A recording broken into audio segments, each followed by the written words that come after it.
Edit the RMA to have the quantity to be returned and defect codes.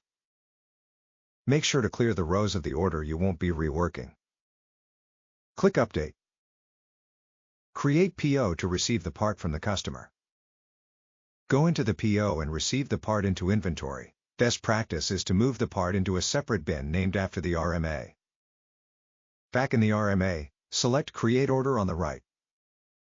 Click the Rework Order to navigate into the new work order. When reworking an order, you will need to go into the work order and change the order-specific BOM to include the components that need replacing. Click Maint/etc. plus. Click Edit BOM. An important thing to note is that the order-specific BOM includes the part received from the customer. Include components you will need for the rework. Remember, this is quantity per top, so if you are reworking multiple pieces, you will only include the number needed for one.